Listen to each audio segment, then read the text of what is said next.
Prince Robert Kyagulanyi Ssentamu surprisingly ng'ava mu ddwaliro erya Nkozi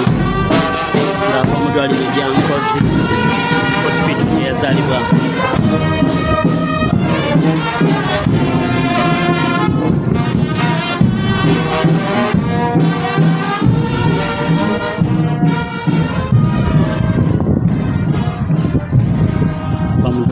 Nkozi.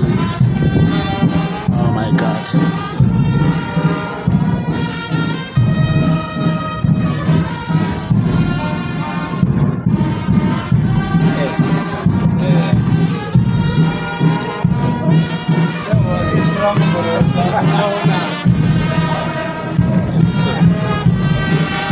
Bafuti soja ndoza ne bwe mwetulirawo. Asante sana. Nyongeza tena. Mchigo ngote kinge over dakika ntono nnyo.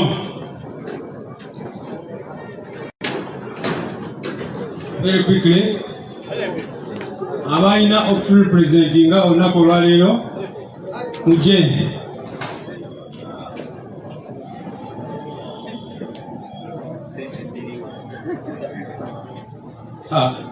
King Saha President Obugalo wa King Saha banange jango tuwe akagambo ku lunaku olw'amazaalibwa ga President bano nabo tebeteekese bulungi mukiibi njagala kulaba wano ne tiimu yo. President, assalamu alaikum. Happy birthday. Tukwagaliza olunaku olulungi, tukwagaliza obulamu obulungi.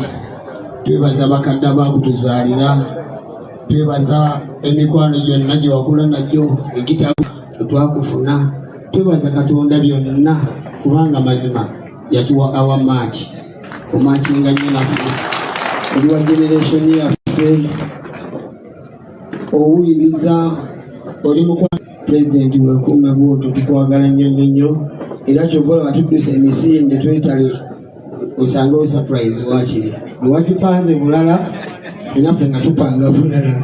So Allah yebale akutuusiza ku myaka egyo, ate tusaba akwongere mingi nnyo n'ebirooto bye byonna bituukirire. Ate era tukwebaza bakyali bange musuke mu President obugalo bw'amaanyi.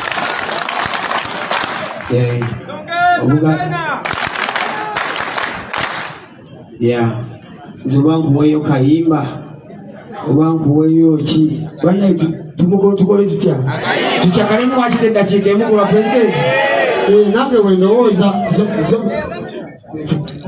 dijalindweddaawo setinga mpolampola awo nange kanjira nkutunuulirako President manye okubeera enakawuka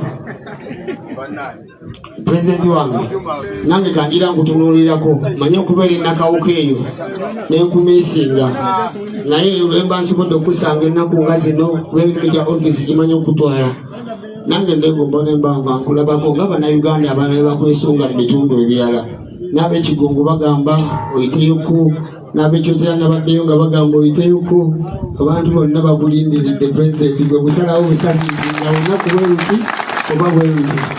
Twebaza byonna bwebaza myaka egimu tegibadde myangu eri President waffe naye olaba Katonda akikola mulungi.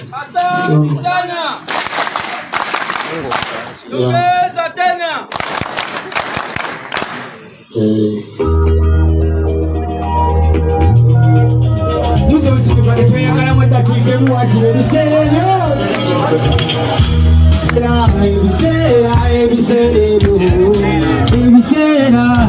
ebiseera mama ebiseera